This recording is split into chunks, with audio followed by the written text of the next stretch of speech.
स्थानिक स्वराज्य संस्थांच्या निवडणुका उद्या होऊ घातलेल्या आहेत आणि पंचायत समिती आणि जिल्हा परिषदच्या निवडणुका उद्या होणार आहेत।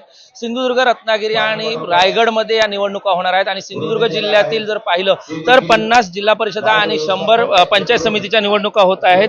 त्या निमित्ताने जर पाहिलं तर 810 मतदान केंद्र आहेत आणि ज्यामध्ये 155 जिल्हा परिषदचे उमेदवार आणि 244 पंचायत समितीचे उमेदवार जे आहेत ते निवडणुकीच्या रिंगणात आहेत। आणि आपण जर आता या ठिकाणी पाहिलं तर मतदान केंद्रावर जाण्यासाठी जे या ठिकाणी अधिकारी आहेत हे या ठिकाणी सज्ज झालेले पाहायला मिळतात। या ठिकाणी पोलिंग बूथवर जाण्यापूर्वी ज्या मशीन्स असतील त्या मशीन्स घेऊन जाताना आता या ठिकाणी त्यांची तपासणी होते आणि ही तपासणी झाल्यानंतर काही वेळातच हे अधिकारी जे आहेत ते मतदान केंद्रावर रवाना होतील। एकूण 5,61,105 मतदार जो आहे तो उद्या मतदानाचा हक्क बजावणार आहे। त्यापैकी 2,82,588 महिला तर 2,78,561 पुरुष मतदार जो आहे तो मतदानाचा हक्क जो आहे तो बजावणार आहे। एकूणच सिंधुदुर्ग जिल्ह्यातील सध्याची परिस्थिती पाहिली तर कणकवली असेल, त्याचप्रमाणे देवगड असेल, त्याचप्रमाणे वैभववाडी आणि प्रत्येक तालुक्यामध्ये अशाच पद्धतीचं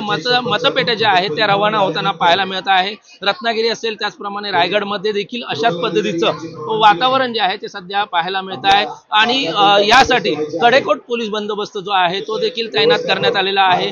यापूर्वीच महायुतीच्या निमित्ताने अगदी 25 जागा ज्या आहेत त्या बिनविरोध निवडून आल्यात, त्यामुळे मतदान केंद्र जे आहे ते सिंधुदुर्ग जिल्ह्यातील कमी झालेली आहेत। मात्र काही ठिकाणी मतदान जे होणार आहे, ज्या ठिकाणी प्रत्यक्ष मतदान होणार आहे त्या ठिकाणी आपण पाहू शकतो की मतदान केंद्रावर जाण्यासाठी हे अधिकारी कर्मचारी जे आहेत ते सज्ज झालेले आहेत। आता काही वेळातच मतदान केंद्रावर जाऊन आपला मतदान ज्या पद्धतीत अधिकाऱ्यांनी सूचना दिल्या असतील त्या पद्धतीत मतदान केंद्रावर जो सेटअप असेल तो लावण्यात येईल आणि त्यानंतर प्रत्यक्षात उद्या सकाळपासून 7 वाजल्यापासून मतदान प्रक्रियेला सुरुवात होताना पाहायला मिळणार आहे। व्हिडिओ जर्नलिस्ट अनिकेत सह विशाल रेवडेकर, LS मराठी, सिंधुदुर्ग।